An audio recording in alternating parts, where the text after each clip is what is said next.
Of course. Well, I normally don't have an intro, so there we go. Bradley Marshall, round two, mate. Thanks for joining me. No worries, of course. You said just before you were grounded or something about Grounding, being grounded. yeah. Yeah. What do you mean? What did you mean by when you said that? Well, I mounted 65,000 followers very quickly. Like it started at 1,000 and then it just went up to, and those 1,000 were just musicians, friends of mine, because I'm a musician, creative mainly. Mainly I'm a creative. And the reason why I think I went so viral is not just because of the story, it's because I know how to storytell. I know how to market myself kind of thing. Everything's true. Of course it's true. But it's the storytelling and it's the musician heart and the creative heart that I have that made it reach so many people. So it went from 1,000 to 65,000 in a very short amount of time. Maybe like a month. So I think I just wasn't grounded at the time, and I'm starting to feel grounded now. And the reason why I say I'm not grounded is because, like, I'm very interested in helping people. I've helped, like, just last Friday, I had 2 clients that I was talking to with eczema, very serious eczema. One of them even moved from London to Cyprus just because it's sunny there and she has access to the ocean. The other one moved to, like, lives in Miami. And they have access to a beach, but they were unsure about, just showering all the time in the ocean. So I told them, because the problem with showers, it's all chlorine and the chlorine really affects your skin. So unless you have a really strong chlorine filter, which I do, I just recommend to some people just to buy a portable shower, which I've done, and fill it up with salt water and shower with that. People who hear that are like, wow, you shower with salt water? Like, don't you have salt all on your skin? That's kind of disgusting, but we have whatever you have to do to heal yourself. I'd rather shower with salt water and avoid the chlorine than have to deal with horrible eczema. So, and you're just unhealthy in that state. Anyway, in terms of being grounded, I had 65,000 followers and I was just chasing the idea of growing, and I want to make money off it, but I don't want to exploit people. I'm not about exploiting people for money. I wanted to have something I offered people that was grounded. That I'm actually willing to help people, which I am. I've never been about money. It's very hard as a musician to earn money. I won't share how much I'm earning, but it's difficult to maintain a lifestyle where you're chasing your passions. And I've never been interested in a 9-to-5. So it was appealing to me, the idea of, monetizing my channel and while helping people at the same time. But I wanted to do it in the right way. And I felt like at the time, because I haven't posted content for more than a year. Yeah, I looked this morning. I think it's 64.4 or something now. So it's stayed there. It's going down. Yeah. The more you don't post, of course, the more it goes down. Yeah. So I felt like I don't want to post until I feel grounded, because there's people's lives are at stake, What do you think it'd take for you to be grounded? Just a lot of different things, and I've explored myself in many different ways. I think just on a diet perspective, I had an interview, I had a speech I did, which you were there at this carnivore event run by Melissa B, and she's amazing. She ran this thing, and at the time I just wasn't in a grounded place. I had a previous speech in Adelaide with her the previous year, and I was talking about the power of an animal-based diet, and I was propagating this across the world. A lot of carnivores criticize Paul Saladino for talking about the animal-based diet, and I was propagating that too. But at the time when I had the speech which you were there, I had fatty liver. And of course I put that, I kind of, at the time I blamed that on eating too much fruit. And so I went carnivore again, and I fasted for 5 days, and the fatty liver's gone down, and now I'm completely healthy again. I was really tired. all the time, and I wasn't sure why. And now in retrospect, it really makes sense. It's obvious. The reason why was because I was eating too much tallow, and I would save money by just eating the tallow. I actually don't eat tallow anymore. I all the tallow that I get off you, I just use to cook with as oil, and I use on my skin. as a moisturizer, usually just on my face. And a lot of celebrities do that too, to make yourself look young or whatever. But like, it's just, I've tried all creams. Wait, so you were eating it? I was eating it. A lot of tallow. Yeah, I was going to say, yeah, you got through it all. Yeah, pretty fast. Yeah, and so it would be a way to save money. And I mean, like, I just like the taste. I wasn't doing it because there was nothing else to eat. There was too much tallow and there's too much fruit. And the combination of fruit plus tallow is not good. Too much fat and too much carbs just resulted in the fatty liver. And so... What were the symptoms? Just tiredness, and it wasn't not exactly symptoms apart from tiredness, but when I got the blood results were terrible. It was just all like, I forget, AST, ALT, which are liver monitoring functions, were really high, like double the amount they should be. My triglyceride levels should be, I think HDL, it's HDL and triglycerides. So the ratio has to be below 1. So triglycerides on the top and HDL's on the bottom. So triglycerides needs to be at least, I think, below 0.5 if I remember. And HDL needs to be above 1.5 if I recall correctly. I might get that mixed up. But anyway, my ratio was supposed to be below 1, but it was already like way above 1. And the numbers were just off the scale. And it was really unhealthy. And so I was giving people advice while this is happening to me, and I just did not feel grounded. I'm like, I don't care about the followers. If I have 65,000 followers and they go down to 0 and I'm giving people advice which is killing people, I'd rather have 0 followers. That's why I just haven't been bothered to post for a year, because I need to be grounded before I give anyone advice. You know, so since having that speech, at the end of the speech, I actually said, returning to Carnivore, which was true for a period of time. I went back to Carnivore. But I noticed that it's not the fruit that really was the issue, it was the tallow and the combination of eating too much tallow in the fruit. So now I'm just moderating the amount of fruit I eat. I make sure to eat 300 grams or less of fruit in terms of calories. And I'm always monitoring. I've had so much, shitloads of honey, and not good. But so I always monitor how much I'm eating, which I wasn't doing before. I was just eating as much as I could because whatever I had access to.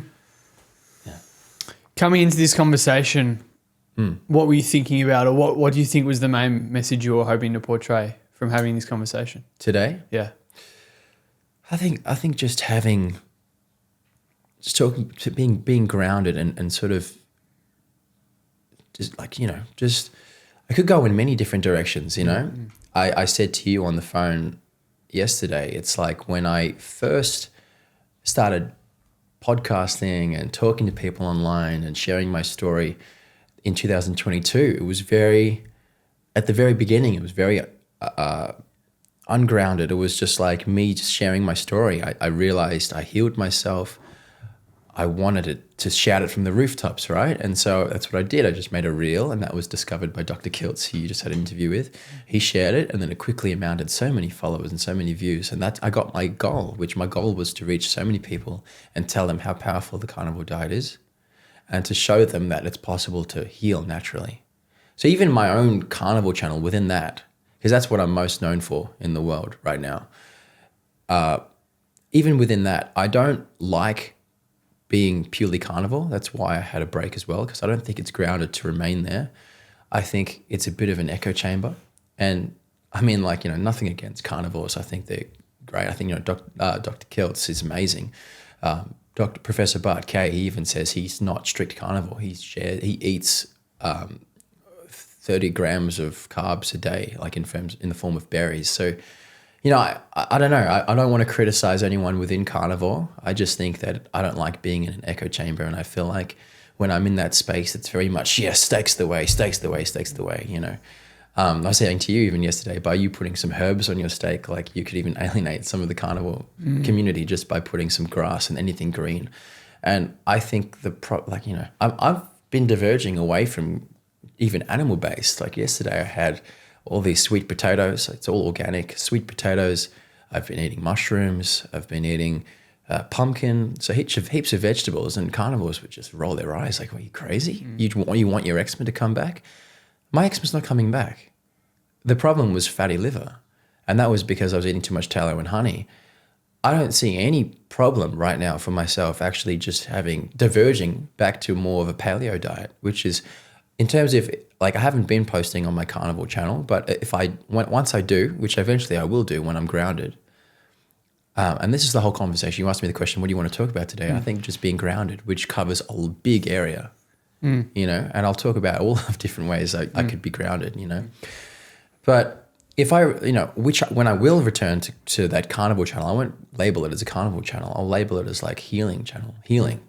And because I don't think primarily based on eczema, because the clients that talk to me are asking me, you know, these people are desperate. They don't have answers. The doctors are giving them the same steroids they've given them for 30 years. The girl I just talked to on Friday, she's been on steroid creams for 30 years and she's recovering from that. Went through horrible topical steroid withdrawal, you know, and they don't really have an answer. The doctors just don't know what to give them. So they come to me desperate, you know, and they're looking at me as if I'm their biggest source of hope. They look at me and they see hope, and it's a huge responsibility to be that person. Did you feel like it was a burden almost? No, I didn't think it was a burden. I just wanted to make sure I was giving the right advice. Yeah, well, that's why I asked if you didn't feel grounded enough to give. Yeah, and I wasn't helping myself. Yeah. So I didn't feel like I was ethical to give anyone advice. And, you know, I always get criticism from a lot of different people. You know, if you have a big reach, you would be bound to get criticism, especially from vegans. But I had people who were friends of mine, and that's the problem. People who were friends of me were actually coming up to me and said, what you're doing online is unethical.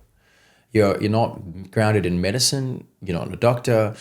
You're a huge platform, 65,000 or whatever, below that. You're reaching all these people, and your message is going to influence people to change and try a carnivore diet or try whatever diet or whatever you're propagating, to refuse doctor's orders, to refuse steroids, to refuse Dupixent. That's very unethical when you don't have any medical background. And, you know, people will say to me, look, your background is your journey. You did it yourself, and the doctors can't even help these people, which, you know, it's true.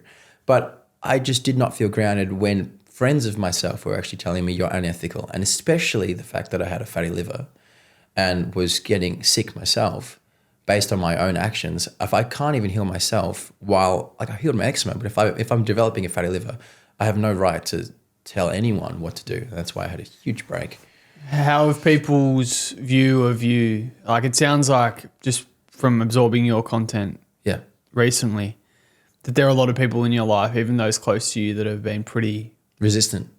Or just like criticism. I think there's criticism everywhere. Yeah. And most criticism that I get from people I don't know, I don't really have much thought for.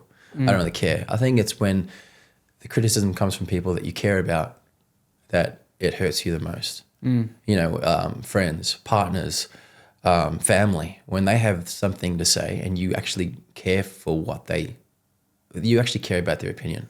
Because, you know, deep down people say, you know, I don't care what people think.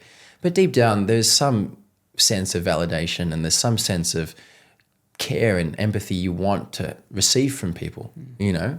It feels good when people care for you.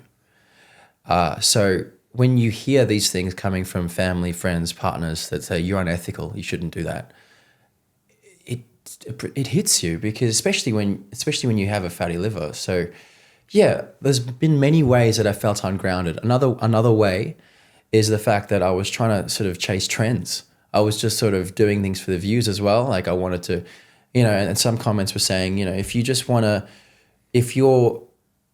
rather than just post the same clickbait, this is your before, this is your after, and Carnivore healed me, actually go into the things. And I was like, yeah, you're right. I shouldn't, like, I'm just doing this to make sure my views don't go down and my followers don't go down. And you know what? I don't think it's even worth having the followers if I just don't feel grounded. I'm just doing it for clickbait. I want to do this from a place of authenticity. So I just decided it's enough. Were you like questioning yourself at the time? What were you doing? Well, I was just, which is the next part of this conversation, which I was talking about. I was just making sure that people could like me. And, you know, my dad's always said it in the field of music. And also in the carnivore, he's like, you know, don't tell them anything they don't want to hear until you release the book, until you can earn money from it, until this goalpost. That's when you can be completely authentic. And, you know, I'm not completely authentic. My story on the carnivore, healing myself, is true. It's all true. It's all authentic, but it's not the full picture. You know, I struggled since I was 13. So that's like 15, 16 years now. I'm 29. I struggled with intense internal homophobia, intense depression, intense self-hatred. The family I was surrounded by, very conservative. You know, just talking to my aunts and all my friends that I've surrounded myself with, they're very, very, you know, I don't want to talk bad about them, but they have opinions that they mean well, you know, but they have opinions that are very traditional. Yeah, I'll say traditional is the right word to say it, because I don't want to paint them as homophobic when they're not. And so I was going through a lot. And, you know, I was tailoring my content to appeal to a carnivore, right-leaning audience, because carnivores tend to intersect with right-wing ideology. You know, it's a very, you know, progressive is like vegan, but carnivore is very right-leaning. Freedom of speech, all about that. So they tend to attract people who are more traditional, you know? And so I was tailoring myself to that audience, and I was no longer me. I was a character, you know? And so this year of just sort of searching for myself, this is very new because I'm starting to, you know, I'm starting to try to build another platform. I've just released a short film music video where I've been very personal, which, you know, it's 3 weeks old. It's through the ways I've marketed it, it's just got to 50,000 views and on YouTube and 500,000 views on TikTok. So I think this is a good starting place. You know, I intend to talk about my journey. You know, I hate labels. I hate it, but probably from internal homophobia and all that. But like the word gay, I just hated that word so much. But what's a replacement for that word? Just who you are, like you said before. Yeah, it's just who I am. I don't like labels. I don't even like labeling myself as carnivore. Yeah. I mean, like, why do we need to have labels at all? But, you know, that is what I am. And it's, you know, I just didn't want to alienate anyone. And I just realized I'm clinging to these followers. I want to maintain 65,000 followers because I wanted to get my message out there. I wanted to monetize. But who cares? You know, like if my message isn't authentic because I'm concealing parts of myself to appeal to an audience which I think will hate anything that's not traditional. That's making an assumption because they might very well be accepting, which I'm sure that I'm sure they are. You know, but when you're in the closet for 15 years and you're surrounded by conservatives who tell you not to talk about stuff like that and to change who you are, you naturally just want to appeal to, and you know, you neglect your own self-love for trying to get the love from other people. And so I was in a bad echo chamber there. And it's only sort of taken me sort of journeying out into the world and living life because I've been quite a recluse my whole life, for, you know, not a completely recluse, but definitely like I could be surrounded by a lot of people, a lot of friends, talking to a lot of people, and people think I'm extroverted, but I would never tell anyone I was gay. I'd be hiding all of the skin wounds on my body. I'd be wrapped in bandages and concealing it under clothes. So people would think I'm fine on the surface and smiling. A lot of people do this. A lot of people will go through that, depression and all that. But I was very much surrounded by people, but completely alone. So it's only this year that I feel like I've managed to find a place where I'm grounded, and I'm no longer chasing followers, and I'm not chasing, like, you know, initially it wasn't about chasing followers. It became chasing followers when my goal was simple: reach people with this message because it's powerful and it can help people, and I did that. Then when that was achieved, I was trying to find, what can I make my brand now? How can I make money off this so I don't have to work a 9 to 5 and I can do more of what I love in the meantime? I don't want to exploit anyone, you know? And I realized I was just kind of chasing trends, as I said, and I became inauthentic because I wasn't really revealing who I was. I was just tailoring my image. I wasn't actually even helping myself because I was eating way too much honey. I said, this is the time to have a break. I didn't actually consciously say I'm going to have a break right now. I just decided I just didn't have the calling to make content as much because there was this huge internal conflict going on. And I kind of just chased what was calling me. And what called me was to come out online because I was having so much podcasts. You were asking me before, you've done podcasts. Like, yeah, I've done podcasts. And I think the most interesting thing about a podcast is when two people are real together. Because I think it's riffing. It's like in jazz music when people just start playing anything. It's amazing to watch. And if you're completely tailoring your image, how boring. I don't think any podcast would be engaging if someone's just concealing who they are. And I was doing all these podcasts, and that's exactly why you said, why don't you release your podcasts as they are? Why do you edit them? Well, for the same reason why I edit my personality before. And I think moving forward, I probably won't edit them again because there's no need to. No. But the reason why I edit them is because one podcast I had, there was one segment, and I'll probably put it online because it's funny to look back on. You were talking about before how we had our first podcast, the camera just smashed and all of the content was lost, but it's funny to look back on. Well, it's funny to look back on for me because I had this guy who was talking to me, and it was insane. The conversation was amazing, and I wanted to release it, but I just haven't because it was so personal. This guy had a gay father. And he's open about it. He's very public, so it's not like I'm being disloyal by telling the story. But he had a gay father who molested him, and because of this self-hatred that he developed and hatred toward his father, he developed really horrible eczema. And he went on. Now he's on a sort of carnivore diet where he's completely healed himself. But the two go together, which is my point of why I wasn't revealing the full picture of my healing journey, is because I'm kind of about holistic medicine. I think the two go together. If you feel shit on the inside, it's going to reflect on how you look on the outside. If you're depressed and you have self-hatred, that goes completely with what your skin is. The reason why I was so sick is because I was also struggling and in a horrible place mentally, which I just don't talk about at all online. And I say that the horrible place mentally is just because I was upset with the way I looked and how I was constantly in pain. Yeah, I was constantly in pain, but that's just one element. There's also deep self-hatred because I was in this echo chamber where all my, I don't want to say family because they've been very supportive, but people in my life, people who've been in my life have been, I don't know.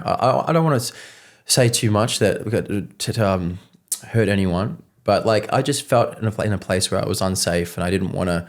I felt guilty, and I still feel guilty from that indoctrination I've grown up with, where I felt that to be gay is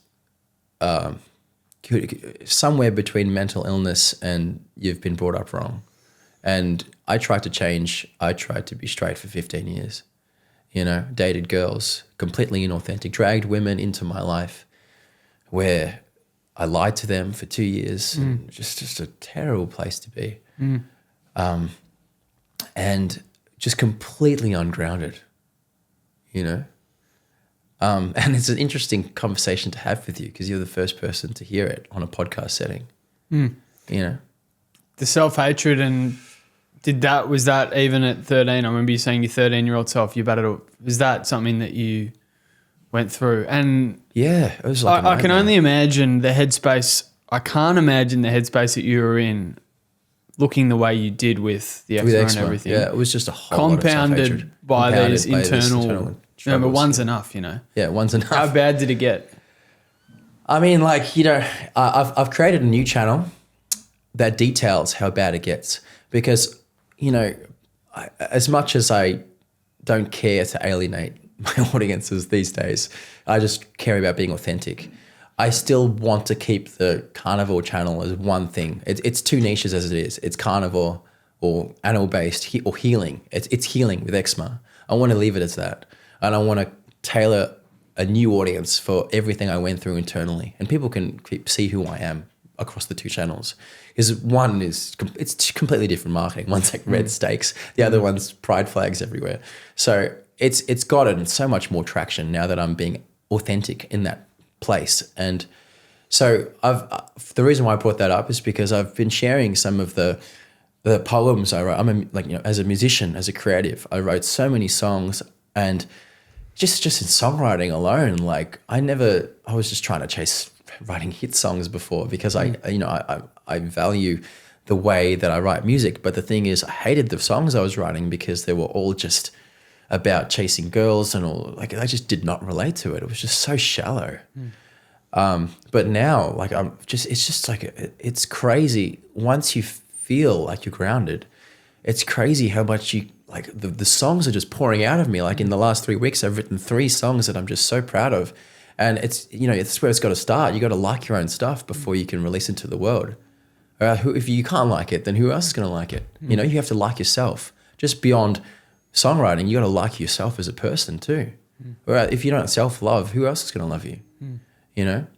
So I was all this poetry I wrote when there was a period between like 18 to 23 where I was at Melbourne University, which I was still on steroids, so my skin wasn't always terrible. Like, the worst point in my life was between 23 to 26 during the pandemic, where the steroids stopped working, and it was just completely the pictures are online. It was horrible. And there was moments like that when in high school where it was horrible.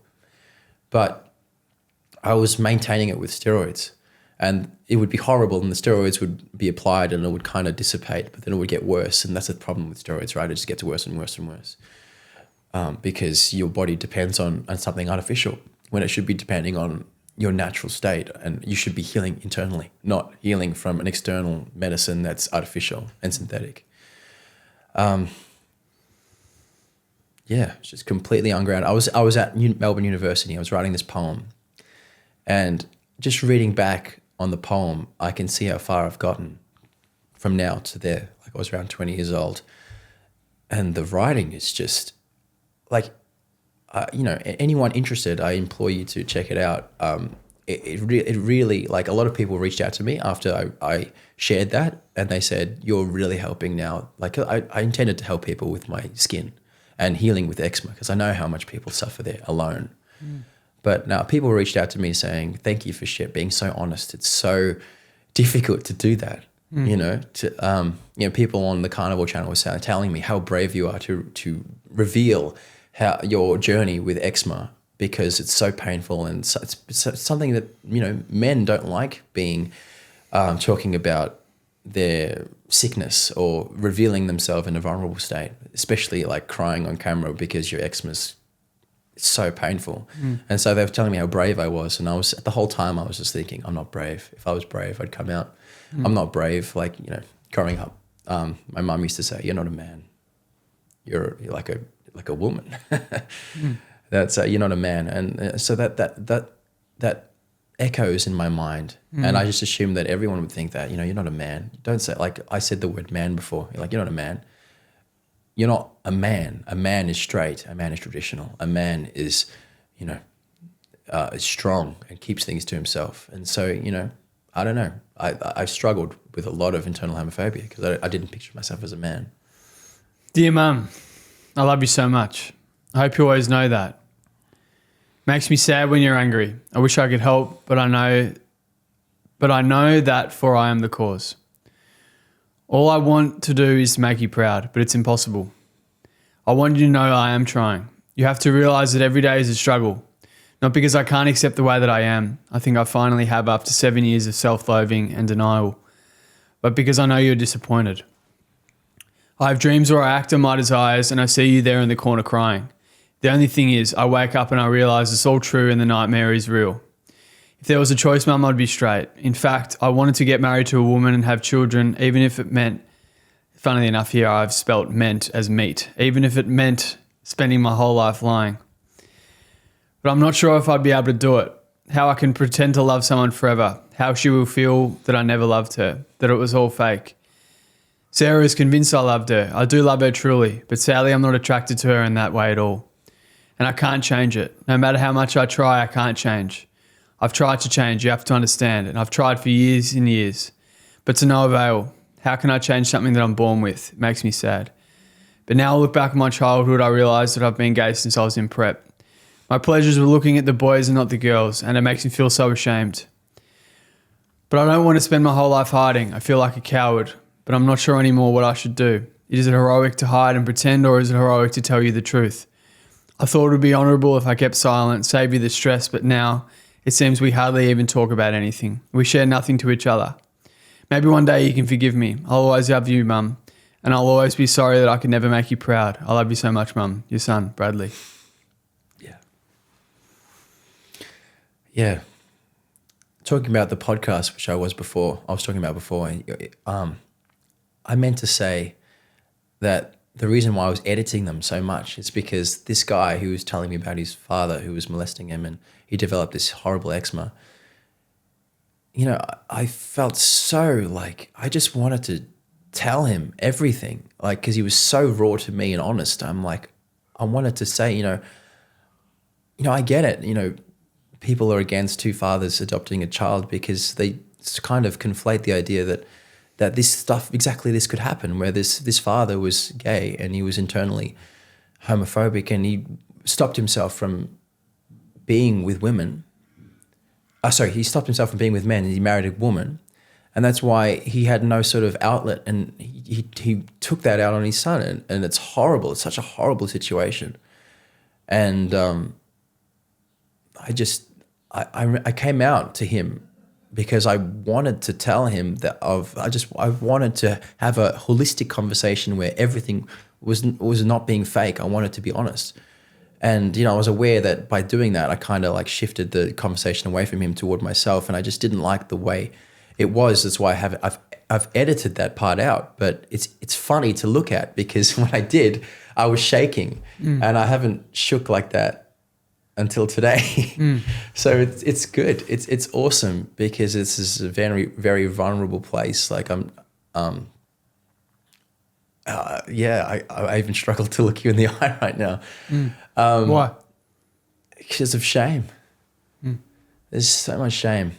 And do you think you'll ever get over it? I think. And why? I think I will. Yeah. I think it will take a while. Do you think the shame has been not given to you, but it's been imposed on you by others? Or is it something from yourself? I think it's a mixture of the two. I think when you want to please your parents, you change parts of yourself because it's horrible to not have their love. And you don't think it's the problem with them, you think it's a problem with yourself. And so you develop shame. And even to this day, I don't like talking shit about my parents. I think they did a beautiful job. I think they're very accepting now. Do you really mean that? Yeah, I do. They're really accepting now. Yeah, I as much as I'd love to conceal this, you know, I still live with them because I'm a struggling artist. I don't make much money. I still live with them because I'm trying to save up for the content I make, you know, pouring 6,000 plus into a music video short film, and I couldn't afford that if I was renting. So they've been very supportive, and they've you know, when we have fights and sometimes things are said within the family that it can be homophobic, they apologize after. They don't think it's mental illness. You know, initially with family, outside my immediate family, they're very religious. And so they'd say things like, God doesn't make you that way. You're just lost. You know, if you pray the gay way, whatever. If you pray, you know, you may as well ask, see if you can, maybe you just haven't found the right girl. Maybe one day you'll find a girl and you'll swoon for her, you know. And I was looking, I really, you know, because they said maybe the reason why you're not finding it is because you don't believe deep down. And so I did. I really believed. I thought maybe I could be bisexual. And part of me still is in denial. Like there's a part of me which still entertains that. You know, where like 10% of me potentially is bisexual, and I could like exaggerate that part of me to live a full life with a wife. But, you know, nowadays I'm 29 years old and I've wasted my whole 20s, and you never get that back. And a huge source of, like, one of the feelings I feel a lot is regret. Regret for the last 10 years spent wasted away, that my youth is gone. Like that 20s is gone. And I wouldn't want to waste the next 10 years doing that again. It's just, yeah. You said you struggled to look at me in the eyes before. With all of what you just said there, do you struggle to look at yourself sometimes? Not anymore. Not anymore. You did? Back then I did, yeah. Yeah. I there's part of the poem that I wrote that's on Instagram. I said to, like, part of the poem is I look to myself in the mirror and I don't like who I see, and I it's just, I don't even love myself because I can't tell people who I am. Even with the whole carnivore thing, like just telling people telling me how brave I am. I never said once I was brave. People told me I was brave. I just didn't like hearing it because I didn't feel brave at all. And regardless of what people think, whether they think I'm a man or not, I think I'm a man. I'm just who I am, and I think it takes some level of courage to speak about what I'm doing. And people say real courage is going to war. Real courage is the veterans, which of course I don't like that at all. Real courage is what a man has to go through every day working for his family. And everyone is courageous in their own way.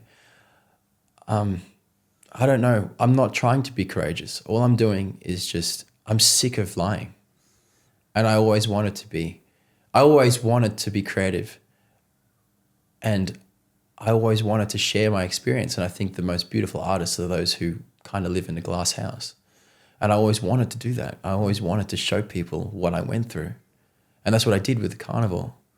Like, I think of that as an artistic expression more than like a page of like healing and trying to help people. It's also like, as much as it is that of helping people, it's also this chapter in my life where I'm sort of painting who I am. This thing happened to me, and it was like it's a creative outlet, and I want to do that now with my upbringing in a conservative family, and it's my path to healing myself internally and learning to self-love. That was a question I had. Do you think, like, because it's significant? It's a lot of trauma. Yeah, a lot of trauma. Yeah. Like, do you look at it now and see it as an uphill battle to overcome? Yeah, and I think in the last, I came out around March this year, and since then, I feel so much better, and I'm still shaking now, but I just think I'll look back on this in about a year's time and I'll just laugh. And why? Because I'll laugh. It'll be normal. Because I'll laugh, like that's what I felt then. And do you feel is it scared? Was it just a vulnerable position? What is it? Why the shaking? I was going to comment on it before. Like, I was I was questioning whether to even finish it. No, let's do it. No. When I say finish it, I meant finish reading. Oh no, that quote. Yeah. No, because I was like, I'm not sure if it's too much. No, because I saw you saw the table. I saw the table. The table was shaking. Yeah. No, I think it's good. I think it's good because if anything, it serves as it's like a platform for people who are going through this. It's at least 10% of the population of young men. I think of the word man and I laugh because I'm thinking about how my mum painted that word growing up and how people don't see gays as men. You laughed before when she said that she said, what did she say again? You're not a man. Yeah, and you laughed. Yeah. Yeah, what does it actually feel like to? Because, part of me, like growing up with that, part of me thinks, maybe she's right. I'll never be a true man. You said you felt alone as well. I'm assuming all of that was just amplified by feeling alone in your house. Yeah. All I can be now is what I am. I'm not going to, like the whole, doctors tell me before, you have eczema, there's no cure for eczema, you just have to learn to love that part of yourself. And I didn't believe that, so I changed it. So there was a period of 10 years where I was just like, maybe I could try to be straight. Maybe people tell me it's impossible to cure being gay, and maybe I could try to be straight and find it with a girl. And I was like Pavlov's dog. I was trying to Pavlov's dog, when you have the bell and then the dog salivates because it associates the bell with food. I thought maybe I could do that sexually, and I could associate women with sexual desire. And it was just messed up. I mean, we only have such a short amount of time on this planet. Like, what if you're lucky enough to find love, why would you run away from it? It's hard enough as it is. With that in mind, if you were to go back, and if you could go back to that 20-year-old version of yourself, what are the actions you would take? Would be different to what you actually did, and what would you say to that little kid? I don't think I realized how fast time goes. You know, everyone says it. Yeah, it's crazy. Time goes crazily fast. Yeah. And I thought I'd have time. I thought people would, I thought I'd have time. I didn't realize that time would go that fast, that you'd age, that all the time would be lost and it's forever gone. And I've written it in the poem. My last stanza in the poem is like, if you're lucky and if you hear this, at least if this reaches you, you'll learn from my mistake. And and this is exactly what I'd say to my younger self. I feel the need don't be so afraid to find this. Yeah, it's a long one. Yeah, but is it it's pinned on my my other page, which is called It's Bradley Marshall. Yeah. Which is I'm planning on. It's. Is this the I vowed never to share it? I posted this. That's the one. Yeah. So it's just hit 1,000. It's about to hit 1,000 followers. Yeah, it's very new. But I intend to scale that, just like I've scaled the healing based one, because I just want to scream from the rooftops like I have with my carnivore channel, because there's a lot of you don't get much intercept. You get people who are either very gay, that's a terrible way to say it, but very within the LGBT community, which is very progressive. And then you get people who are just closeted. And there's just a very small amount of people in between who are conservative, who are also publicly out. You get people like Dave Rubin, Milo Yiannopoulos, who was, publicly shamed for what he said on Joe Rogan. And so it's just a very small amount of people who are. What did he say? He was, it's very, he was basically talking about his attractions to like 15-year-olds. And he'd said that on Joe Rogan's podcast. And so, that's just not, people conflate that gay people are also deviants, and it's natural to kind of, I guess, see that when they're different and they're in a minority group. And just like they say in Beauty and the Beast, the Disney movie animation, there's a quote from that says people are afraid of what they don't understand. And that's why the Beast is so vilified, because they can't relate to this beast. He's not human, but he is human. And that's a metaphor, and that's an analogy, which is what happens with queer people, and they're associated with deviancy. And people hear that story of Milo Yiannopoulos sort of like publicly admitting to being attracted to 15-year-olds, like, oh, that must be all gays. Like, no, it's not. It's not at all. I mean, straight people have that too, but people can relate to that. People can relate to each other if you're straight, I guess. And it takes one level of, it's just one step away when there's like, it tends to be an us and them. Like, I just finished a production of Rent, which is a music theater production written by Jonathan Larson. And there's a lyric in his song La Vie Bohème. And it's like, instead of being an us and a them, it's very, very much separated. There's all these things that ostracize each other: race, color of the skin, sexuality, all these different problems that alienate each other. And there's always reasons for people to classify ourselves as us and them. And really, that's why I don't like labels, because we all have red blood. We all bleed the same. If there's a quote I saw somewhere that if we were able to see into each other's souls, we'd actually realize that we're actually all the same. We all have the same fears, but we choose to not. We choose sometimes to try to not empathize with them. I don't understand them. They're just a different group of people. Yeah.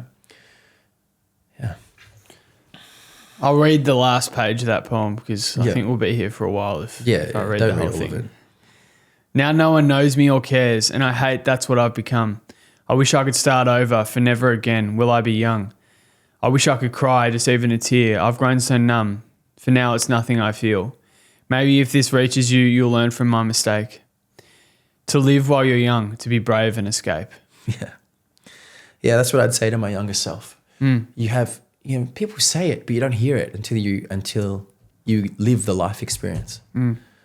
People say, you know, live while you're young.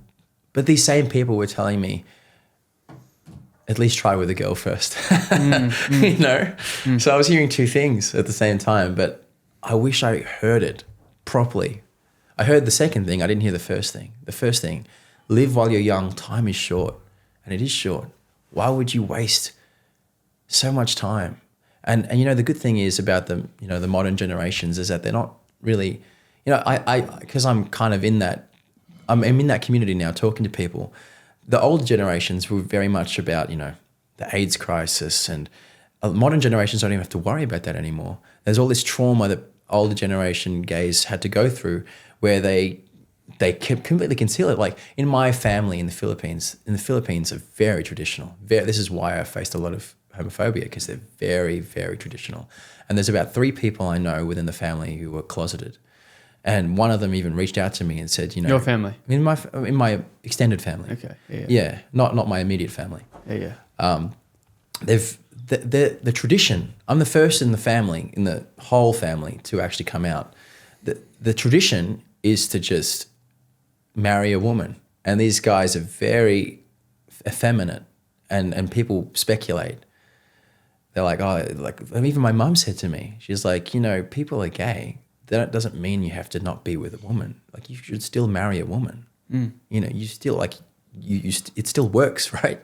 You should have kids for me, and that's the tradition.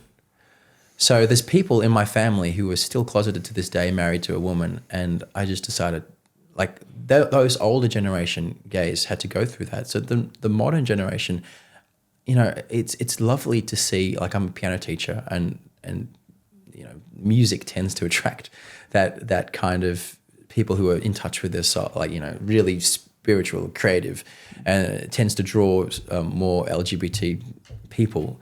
And so it really is nice to see, you know, 13-year-olds who are unafraid, because there's so many people older than them who, like myself, who did not have that courage. And it's good to see that they just they don't see the threat. There's no threat in their eyes anymore, which is so nice, because it doesn't mean that they don't have to waste 15 years. Is that why you're doing what you're doing, for the 13-year-old out there that's struggling? Potentially, yeah, for the next generation of kids who will struggle, who will otherwise struggle. Do you think the struggle will always be there? I think it will dissipate with time. I think eventually I'll just laugh about it. I think it's very fresh for me now. I meant for other kids. Oh, I think because they're 10% of the population and they're a minority. You know, like you look at feminism, for example. That's 48% of the population are women, but they still feel some sense of inferiority or stress of not sharing the same equality as men, and that's a larger percentage of the population. So I'm saying there will always be minority stress, and it's been so long since feminism became a thing, right? I don't know how long, maybe 100 years plus. Not my field of expertise, unfortunately. You know, so I think today we're seeing a lot of pushback, and I get it, because I'm very much part of the right wing ideology. I'm traditional myself. You know, if I wasn't gay, I'd be completely traditional. The girl I dated before, we were both sort of saving ourselves till marriage, and we both believed in no sex until marriage. I'm very traditional. Yeah. I don't know where I was going with that, but anyway, my point, I don't know, maybe ask me something else instead of mind blank. You asked me, I gave advice, or I asked a question about advice to 20-year-old self, but you mentioned a 13-year-old there. What would you say to the 13-year-old self? I was just very scared. Like, I think this is, anyone who's gay will understand, because they've gone through it. People who are, I mean, I don't like saying us and them, but people who aren't gay, well, it's something that they won't understand. It's just like someone with eczema. They don't understand how much it hurts to go through what I went through, you know? At 13, there's a lot of fear. And because you just realize this thing about myself, and especially if you have family that, you know, they make jokes, you know, like, oh, that's gay. oh, imagine if you were dealing with this girl. Like we used to, my cousins and I used to just joke around all the time, you know. Oh, what if you found out that she's a girl, but you see that you're in bedroom and it turns out to be a guy, you know? Like, what are you going to do? Like, oh, that's so disgusting. So the word disgusting is always playing around in your head. And so... Were you saying that or your... No, my cousins would say that. Yeah. And, you know, you play into it. So I'd say that too because everyone was saying it. They would make jokes and that's what people joked about, you know? And so that would be on your mind and you'd say, well, if that's disgusting, that means I'm disgusting. That means it's scary. That means I have to just keep this to myself. So there's so much fear. And when I was a teenager, I remember thinking like, maybe it's more noble for me to like carry this to the grave. Like it's better to die than it is to, you know, I have a cousin, I'm not a cousin, but a family friend who said to me that his father said to him, I'd rather a dead son than a gay son. You know, so right now is an interesting point in our time because there's a lot of, you know, see the buses in Melbourne and it's like you are loved and it's full of the rainbow sign, but you have two very separate groups of left and right politics where people are, you know, they have like I forget what it's called, but there's a rally going to happen on Sydney Harbour Bridge, you know, after just echoing the whole Gaza rally where everyone's going to walk out with Australian flags and a very right wing. And, you know, I was very much a part of that crowd. I know these people. I'm friends with these people because during the pandemic, I was associated with these people because they were all about freedom of speech, freedom of bodily autonomy, and I agreed with that. So I'm very much part of the right-wing traditional landscape. But it's interesting because you have a dipole right now of left and right where people are starting to push back because, you know, Disney, you see like, you see movies like Luca and, you know, people get it. Like a lot of the Disney movies, a lot of the Netflix shows, they're kind of pushing this ideology, which is LGBT, and they're trying to rainbow everything. You know, that's the criticism that the right-wing people say. And there's some element of truth to that because you can see, like, if you follow people like Ben Shapiro, who's a very right-wing commentator, he says that there was even evidence of Disney higher-ups who were saying, you know, anything that's gay, we'll put it in because it's all about identity politics and it's basically the theme. And so I feel like we're entering a new age right now where there's pushback against that again and things are starting to become more conservative again, which is interesting. There's this like, hence why there's a rally on the Sydney Harbour Bridge, hence why there's all this conservative narrative starting to return. And you see it across media. So I think it's interesting for me to sort of come out at this point in time because there's very much a rebellion against the LGBT, and I'm kind of sort of trying to paint a picture for the people who are stuck in the middle because I'm not trying to appeal to people who are very progressive LGBT who don't have the issue. I'm actually like the issue with self-love and all that. I'm appealing to people who grew up in conservative families because I did, you know, and for me there was not many people I could look up to that were out, you know. I just had fantasies in my head that maybe some Hollywood actors were closeted and that's what I could be. You know, like, you know, there's all these conspiracy theories out there that Hugh Jackman is potentially closet gay or these people are closet gay. And so these were my heroes, like Shawn Mendes. A lot of people, you know, it's rude to speculate on people's sexuality, but like, you know, Shawn Mendes at his concert, he's like, the truth about my sexuality is I'm still figuring it out, you know? And again, it's not. I guess, you know, people say it's none of anyone's business, but I guess I'm making it people's business because it's not about sexuality. It's about the trauma that you go through being different, like being the beast. To return to that analogy, it's not about. It's like who cares what you get up into the bedroom? It's not about that. I don't like. I'm very like I don't. I could go without sex if I needed to. You know, I'm not really. I don't care for that. I care for traditional values, monogamy, committed relationships, and I could go without sex for a long time. I was even like, if it was a thing where I had to wait till marriage, I would. But unfortunately, you know, because biblically it says you know, Leviticus and all of that, man shall not sleep with man. It's a completely different kettle of fish. So I don't know how to be holy in that sense. And that was something I wrestled with as well.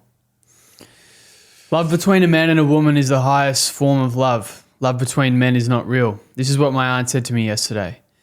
Maybe your parents didn't give you enough love. That's why you're seeking validation from men. After coming out, my parents pleaded for me to stay in the closet because it was damaging our family reputation. Relatives were concerned my testosterone levels were low. I had my testosterone and hormone levels measured as a teenager. They were all perfectly normal. My dad advised me to at least try with a woman first. I'd spend the next 10 years trying to fall in love with a girl. When it failed, as it inevitably would, my relatives would commiserate. Perhaps you just haven't found the right girl yet. Perhaps the feelings would deepen over time. Perhaps I was bisexual. I'd gaslight myself. Why I listened to them, I'll never know. I guess I just wanted to prove to them that I was trying. To all the women I dated who I lied to, I'm sorry. I'm truly sorry. I was lost and in denial. I'm not posting this online to receive support. I've done all the introspection, soul searching and counselling over a 10-year period to ground myself to post this at all. I'm not a vindicative person, nor am I blaming anyone for their actions. We're all just products of our culture, societal condition and indoctrination. I'm merely sharing my experience so that you can know what it's like or see what it's like to grow up in a conservative family, and hopefully to those who need it most, who empathise with my story, you won't feel so alone. Mm-hmm. And you went on to say your auntie and uncle said some pretty ugly things after that. Yeah, that was very recent. I just returned from the Philippines. Yeah.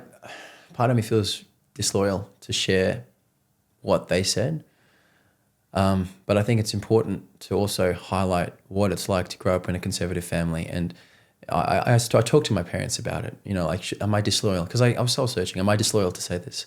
And he says, well, she shouldn't have said it in the first place. What did she say? He said something about shame. She just said the highest form of love is between a man and a woman. Yeah. And I think maybe your parents didn't raise you right. Maybe you were looking for love. You said it was a shame as well. Yeah. It's like you're maybe looking for love with a man because you didn't get enough love from your parents. And she's just kind of conflating it with like you're gay because you have problems growing up. What did you think when you heard that? Was it hard? I just think that unfortunately there's a level of misunderstanding because unless you're gay, you're just not going to understand. And of course there's straight allies, but people will never understand what it's like for me to go through eczema either. I don't like the whole us and them kind of thing. We're all human, but I just think that she's refusing to understand and it's easy to. And I don't blame her because it's her culture, it's her environment, it's the religion that's, the whole religion telling you that it's natural between a man and a woman, and but the thing is, there's 1,500 species within the animal kingdom which practices it. So it's such a kettle of fish because you go into the science behind it, and there's studies done on rats where the higher the population, the more likelihood of gays. There's studies done on mothers. The more boys that a mother has, the more likelihood of the son, the third son down, etc., to be gay because it happens actually in the womb. There's no gay gene per se, but the thing is, there's enzymes where naturally, if there's testosterone floating around the bloodstream of a mother. The mother has enzymes that block the testosterone. And so those enzymes get stronger.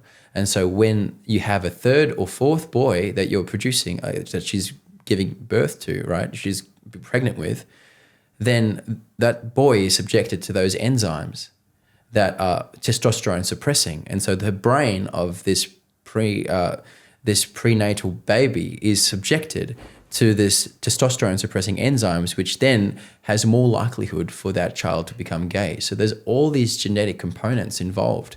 And a lot of my family overseas just do not believe that or haven't learned that. They haven't researched the science. All they have to go by is the Bible, which is a whole nother kettle of fish because, before 1948, Leviticus wasn't man shall not sleep with man. If you actually look at German translations and Swedish translations of the Bible, it's actually not man will sleep with man. It's man shall not sleep with young boys, which makes sense. It's a pedophile thing. And that didn't actually say man shall not sleep with man until 1948. So it's a complete mistranslation. But again, that's scholars can argue that, and I'm not really going into the whole kettle of fish of the Bible because, but I have wrestled with that because I wanted to be pure. So I was celibate for most of my life until I was celibate for those. I never really had sex until 28. And that's because I wanted to be pure.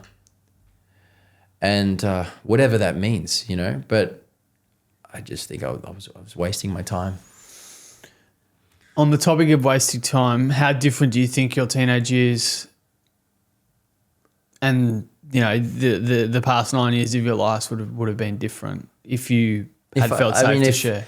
I actually think, I think the path that I've traveled has shaped me exactly where I am now. And I think it's shaped many things, including I wouldn't have the platform I have in Carnivore with the healing, and I wouldn't have this rich source of compassion and humility had I not been, the bashed is the word that comes to mind. But I wasn't physically bashed, but like my personality bashed, and just completely crushed.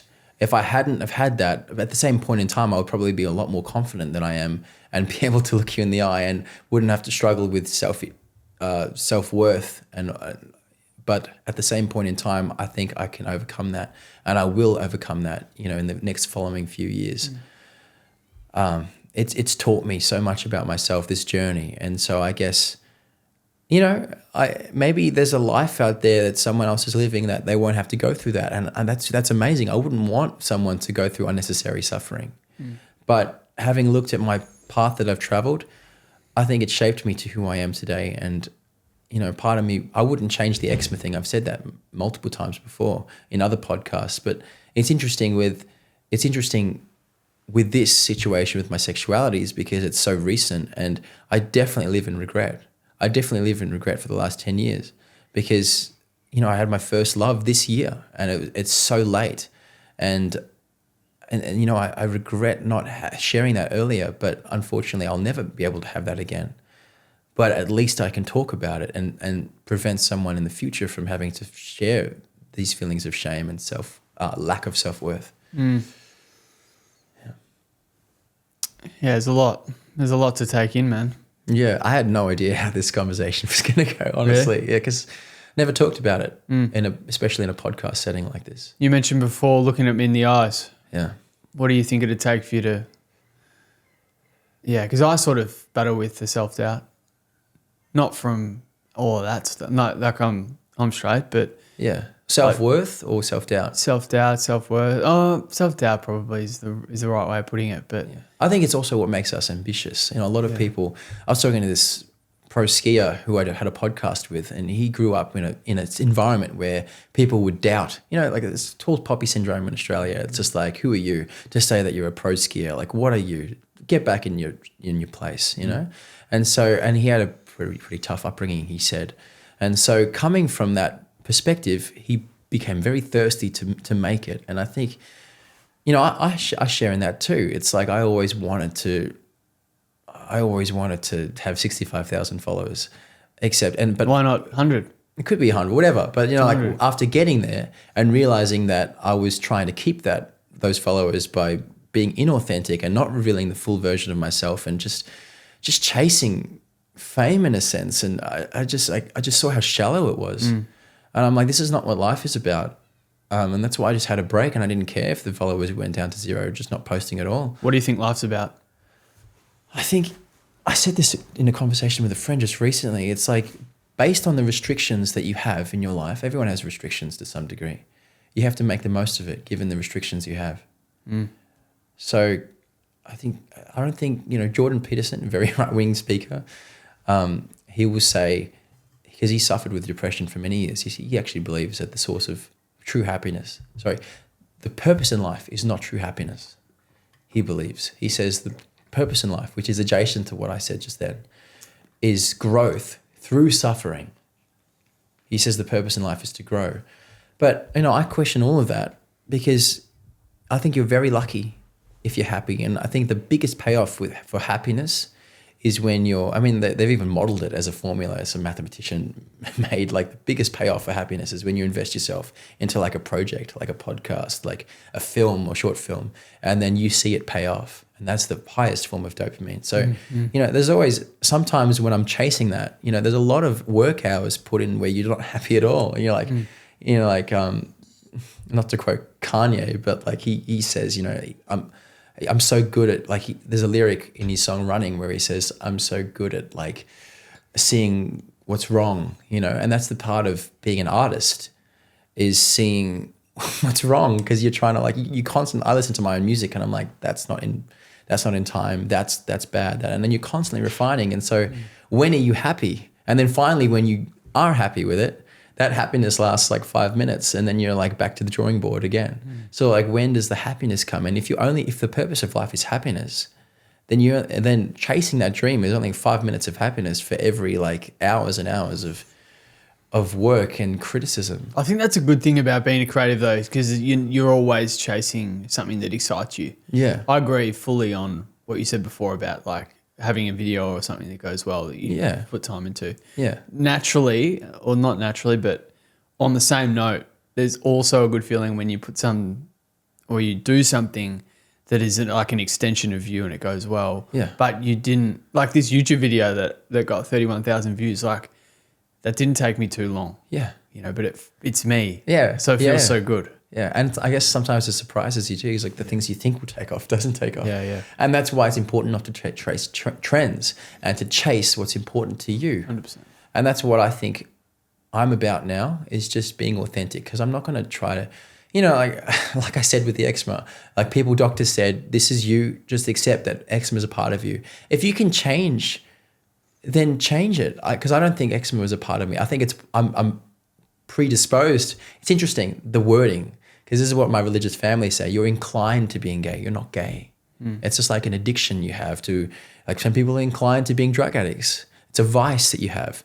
And so I'm inclined to having eczema, but I don't have eczema now as much, but I'm still inclined. So it was interesting because I've shifted away from that, and after trying for 15 years to try and find the right girl. And now I'm just like, I don't like, maybe it's interesting because you get certain people out there like, I forget his name. I think his name's Ted Dillon or something like that. He's a comedian who came out as gay, and now it's so funny because he's right wing, and he's announced on Twitter, he's like, I found the right girl and now I'm straight again. I'm like, what happened there? Like, Joe Rogan was saying, he's like the straightest gay guy I've ever seen, and now he's straight. So I look at that and I question that, like how can you go from gay to being straight again? Maybe he's bisexual. So for me, if I explore that avenue in the future where I find the right girl, for example, that would have to be 10 years into the future per se, where I've completely grounded myself, and it is not because I'm trying to prove something. I'm not trying to make my family proud. I'm not trying to make society proud. I'm actually doing it because I actually am in love. And my whole experience with 10 years with women were conflated with that, conflated with trying to prove that I could be accepted by my parents and accepted by society, and trying to prove to myself that I could be straight. So it was not an environment where I could even fall in love. It was just too much pressure to begin with.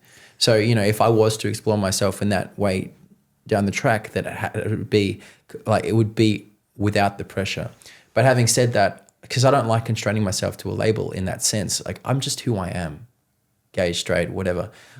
I'm just who I am. And I think my purpose and the purpose of my life, at least, is to I love being a creative. I love putting stuff online. I like making this short film, which I just did, and putting it online. I love curating my channel in Exmo and helping people on that, because I think when you share, this is what Bob Dylan said, and Bob Dylan is the only artist to actually get a Nobel Prize in literature.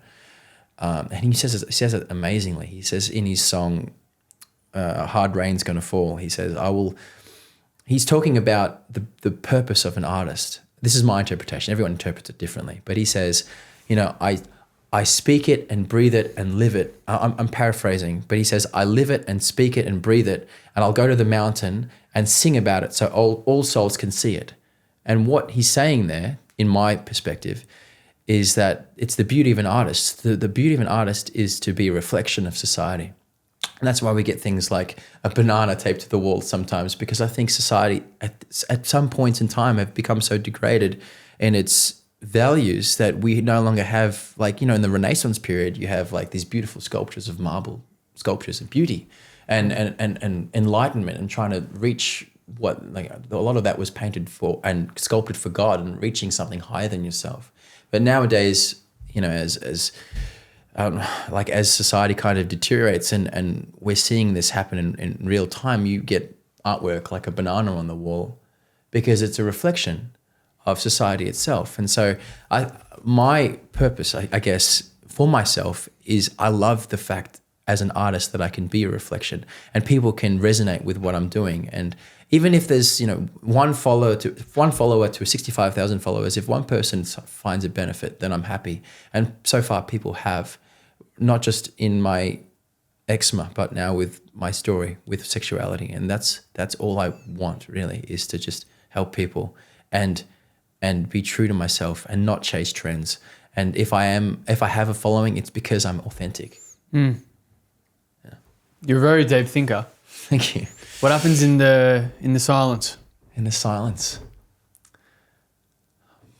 I love going. What's coming into my mind right now is I love going to the beach in the summer and just lying down on the sand and hearing the waves wash up on the shore.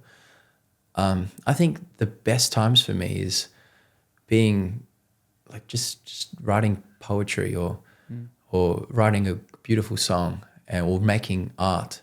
That's what appeals to me more than, like, the podcast really interests me. I like speaking on podcasts. I love speaking on podcasts, but actually making podcasts with other people, like what you're doing. I've done a few of them, but I think the thing that appeals to me the most is creating art that's like a film or a song or something like that is like has structure to it, that has a script.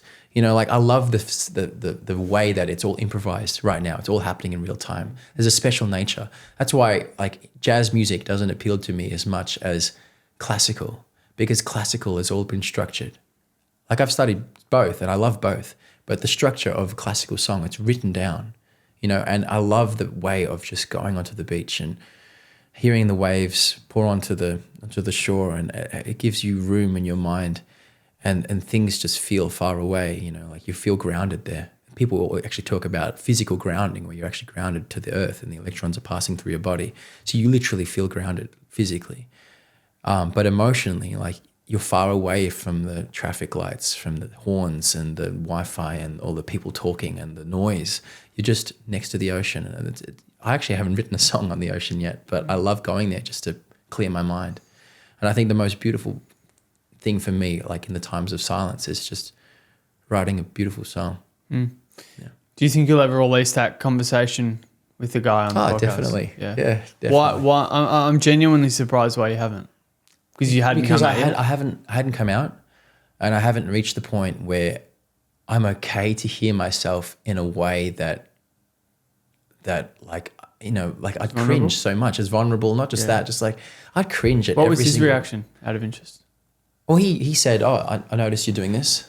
He said to me immediately, you're crossing your arms, which is a way to protect yourself. It's our physical way to protect ourselves. So when you were telling when I was talking to him, I was crossing my arms. So like during during the conversation. Okay, so it's a way of closing off.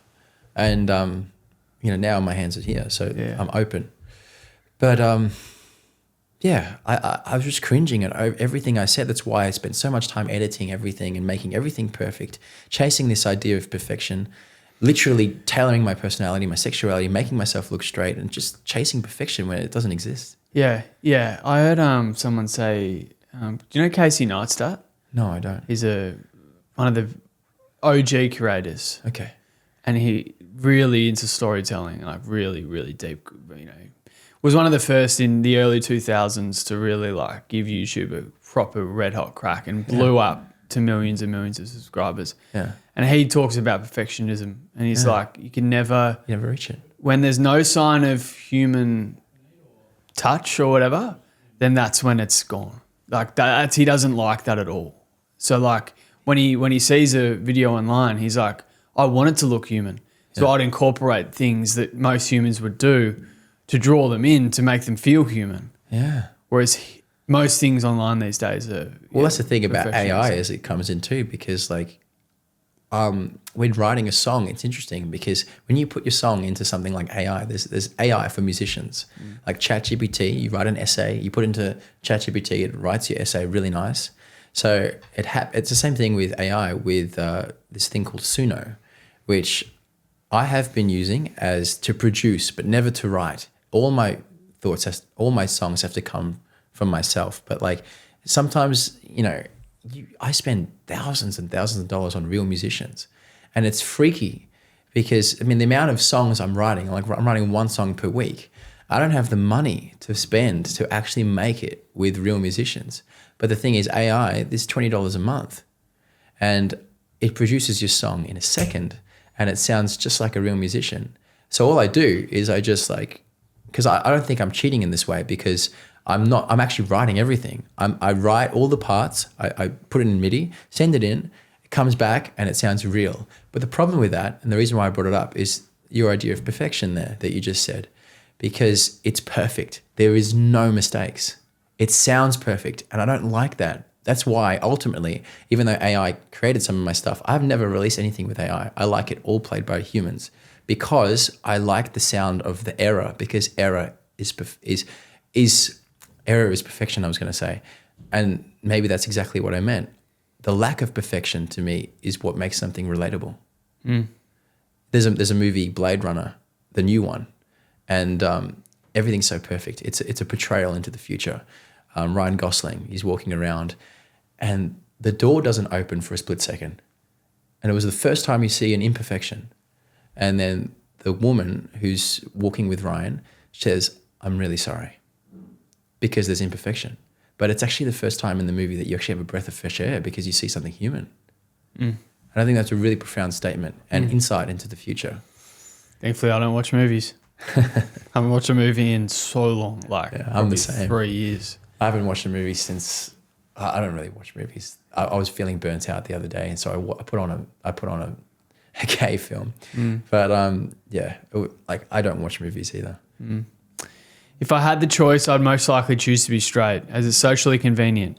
It's not illegal in 65 countries. I'd be able to have kids biologically. I wouldn't be stigmatized or discriminated by conservatives. I wouldn't be sinning in the eyes of religion. After 10 years of trying to convert myself, I no longer wish to be straight. I've learned to accept and love who I am, and I wouldn't change that for now for anything. I can't fathom how people seriously think it's a choice. This is also reflected by modern science. The only choice I have is celibacy, lying or to be LGBT identifying, which is what I am, without suppression or sublimation.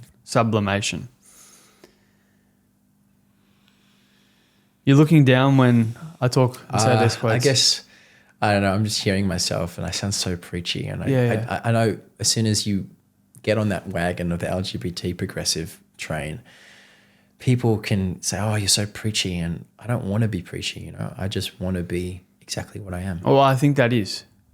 It's an extension of you. Yeah. And I've been writing, doing 2 posts a week on LinkedIn. And I've read a lot of what you've written. Yeah, just on LinkedIn. Yeah. And it doesn't have to be for anyone else. Yeah. And when I look at these things that I'm doing on LinkedIn, I'm like, all right, this is nuts. But then, not nuts, but this isn't going to get, because it's funny when you're chasing and when your job is for attention. Yeah. And it gets 4 likes. Attention's currency. On LinkedIn. Well, I don't think I've built my audience yet on LinkedIn. Yeah. So my LinkedIn and my algorithm is still people in real estate. So that it's like anything. Your audience reacts with a post and it goes viral. And I don't have too many people interacting with it because it's my old audience. And I'm trying to build a new audience, but that just takes time. I'm doing the same right now with my new LGBT. Yeah, of course. It just takes time. My audience is all musicians. You got to find your people. But they're all coming in, And then, eventually it'll be like that YouTube video, for example. It would have been better if it took 2 years to happen. But eventually there'll be a time where the windows flood open and people will be like, "Oh shit, this guy's done this for 6 months, 2 years, just been putting his thoughts out." It's more so just for you. Yeah. And it doesn't need to be preachy. Even if it sounds preachy, you've done it for yourself. Yeah. You know, and that's the most important part. Mm. Yeah. 100%. I kind of do something like that. And it's on Tumblr. And it's funny because it's all my journals. I like journaling and I don't like the fact that when you journal, you can lose it. And then it can get lost forever. And you're like, I wonder where that journal is. I like having it accessible. So I put it all online. And it's all my innermost thoughts. But it's all online. And it's like, having said it now, it's the first time I've said it, I probably have to go back and remove some information because people could dox me. But it's just so, it's just dox you? Like, it's like steal your identity. Or Oh, really? Yeah, Okay. because there's just so much information there. It's way too personal and it's not been, like in some of those poems, Sarah is the girl I dated. It's not her real name. Okay. I changed the names for her privacy. What's her real name? No, I'm joking. It's Jasmine. I'm joking. Yeah, It's not Jasmine. Yeah. But anyway, the real names are on that. So, you know, if people like, because the thing is, no one cares at the end of the day, and that you can use that to your advantage. And that's what I did here. I'm like, no one cares, so I just post everything. I'm complete glass house there, and it's a similar thing to what you're doing on LinkedIn. It's not for me on Tumblr. I think it's powerful putting it on words, and yeah, even like I said, even if it doesn't go anywhere. I think I did one really deep about my birthday being 30. And I read that one. Time, yeah. Put on your story. Yeah, well, that was part of a longer post. Like I had a really way longer post. I only cut out the last part of it because it's like normally the last part is when you try and wrap it up and sound profound, sound cool. Yeah. It got like 10 likes. Yeah. It's 10 I don't people. care. Yeah, exactly. That doesn't. It's 10 human beings. Doesn't bother me in the slightest. But there's such thing as a LinkedIn creator, and I think if you just keep putting stuff out, people will come. Yeah. Yeah. Is there anything we haven't spoken about today that you'd want to touch on? It's crazy how different this conversation is to our first one. Yeah. I just think in the free flowing nature of it all, it's a lot different as well. Yeah. You probably, I don't know if you've noticed, but the first time we did it, I was still very like curating who I am. Yeah. And so, you know, I was painting a version of myself, which is vulnerable, but it wasn't the full version. I mean, even back then I struggled to maintain eye contact as much as I'd like, you know, and I think that will come with time. And that's from self-worth. But it's interesting today because it's like, it's freeing for me because it's like, I can talk about anything now. And it's like, yeah, I'm a human being again. Yeah. Well, back to that original question. Is there anything we haven't spoken about today that you'd want to touch on? No, I think we've covered everything. We started as a carnivore and then we just shifted into I wanted you to take it where it needed to. Yeah. And I was uncertain, you know, how interesting this could be. But I think it was eye-opening for myself because I wasn't expecting myself to shake and you know, I think it's about grounding, and that's what I prefaced at the start. Why weren't you expecting that? I don't know, because I thought I purged all that trauma, and clearly haven't. You know, and you know, I guess it's just there's more healing to do, and it's a good thing. I think I commented on it earlier. Like it's a lot. Yeah. Like it's a lot. Yeah. And I don't want to say it like I can't even imagine it. Yeah. You know, I mean, like, who am I to compare my suffering to people like in Gaza right now, or people in Ukraine and people in veterans? But like, you know, people have said to me as well, like, how did you feel now that you've gone through 3 years of horrible eczema, you know, the whole life with eczema, and then you have to do this on top of that? Like, that's a lot of trauma. And I'm like, yeah. It was like, do you regret anything? Like, no, I don't. Because it's shaped me to who I am. But it's interesting coming from, you know, everyone has their own trauma. That guy I told you about who was molested by his father, even worse. It's just like, who am I to compare, you know? It's just like everyone has their own battles. Yeah. It's a good way to end it, brother. Really appreciate your time. Yeah, you too, man. Really appreciate it. Thank you for the opportunity. No, of course. Not an opportunity, mate. Just two friends having a chat. Yeah. Hour 27, mate. What a cracker. It's awesome. Feel good? Yeah, I feel good. That was a really good chat. Yeah. I felt really free flowing, which was nice. I was nervous for you at the start because I was thinking like, how is he going to like, what can we talk about to make it interesting? Because like I'm at a point in my life where that second page, I have a feeling it's going to take off because it's already 100,000 more views in the last month. Yeah. So I have a feeling it's going to take off, but I don't have the proof of that yet. Yeah. So I'm in a stage where you're interviewing me before that happens, which I can't even prove it will happen. It's just a gut feeling. But like you're interviewing me in a point in time where there's nothing really happening in my life. I haven't posted on Carnivore in a year. Yeah. My new content's not coming out. I've just kind of found myself. So it's like you're taking a chance on me. Like a lot of people interview people when they're already trending, when they're, it's already the high point. Don't ever do that. So it's awesome that you're interviewing me at a low point. No, well, I've never done this. It's more just, obviously that's good when you get someone like that because, you're exposed to a fucking huge audience. But I'm really trying to curate this podcast to be just like a connection thing. Two people having doesn't matter who they are. And if anything, someone like you is better than, I've had some of my biggest guests have the lowest listens because they've all said their story before. And this is completely new. Exactly. Sometimes, I've never said this before. Yeah, exactly. So sometimes it's good for people to come in and tell their story. Yeah, fresh.